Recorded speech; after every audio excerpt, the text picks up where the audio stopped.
एक और जहां शहर में रामनवमी का जश्न मनाया जा रहा था, उसी दौरान एक कपड़े की दुकान में चोर ने हाथ साफ कर लिया। यह घटना सिलीगुड़ी के हैदरपाड़ा इलाके में घटी है।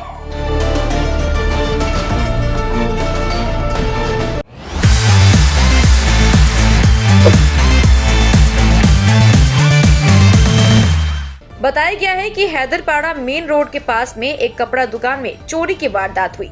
दुकान मालिक हर दिन की तरह दोपहर में दुकान का गेट बंद कर खाना खाने गए थे। तभी एक युवक गेट का ताला तोड़कर दुकान में घुस आया और 40,000 रुपए लेकर फरार हो गया। दुकान पर आने के बाद मालिक ने कुछ ग्राहकों को देखा। पास में ही रुपए का बैग पड़ा था, जिसे देखकर वह तुरंत सीसीटीवी फुटेज में देखा तो उन्हें चोरी का पता चला।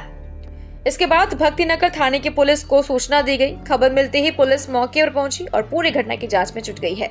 दुकान के मालिक ने क्या कहा, सुनिए।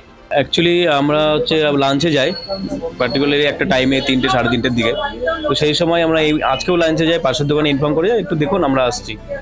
তো 3টার দিকে গেছি আমরা লাঞ্চে। তো 4টার দিকে একটা ফোন আসে আমার কাছে, আমার ওয়াইফের কাছে, যে কোথায় আছেন, আমরা শাড়ি নেবো। তো 3জন মহিলা এসেছিলো, ও খাওয়াচ্ছিল বাচ্চাকে। তো আমি ফট করে চলে আসলাম, এসে দেখলাম 3জন বসে আছে ভেতরে। আমরা তো লক করে গেছি বাইরের থেকে। আমি ভেতরে দেখে আমি বুঝে গেছি যে কোনো একটা ডাউট, মানে কিছু একটা হয়েছে। আমি এসে দেখলাম এখানে ব্যাগ পড়ে আছে, টাকার ব্যাগটা। টাকা নেই, টাকাটা 30,000 না বাবু, ঠিক আছে। আজকের সেল প্লাস আগের সেল, কালকের সেলও ছিল এখানে। তো টাকা ব্যাগ পড়ে আছে। তো সঙ্গে সঙ্গে আমি কাস্টমারগুলোকে বললাম আপনারা ওয়েট করুন, আমি সিসিটিভি ক্যামেরা চেক করবো। তো চেক করে দেখলাম ওনাদের কোনো ইনভলভমেন্ট নেই।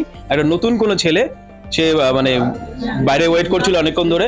আমরা যাওয়ার পরে উনি কোনোভাবে গেটটাকে ব্রেক করে ভেতরে ঢোকে যা টাকা ছিল এখান থেকে কালেক্ট নিয়ে 3-4 মিনিটের মধ্যে চুরি করে উনি বেরিয়ে যায়।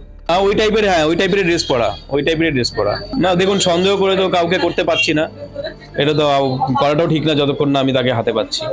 না কেউ নেই, আমরা নিজেরাই দেখি সবকিছু। হ্যাঁ, পুলিশকে ইনফর্ম করা হয়েছে, ওনারাও এসেছিলেন।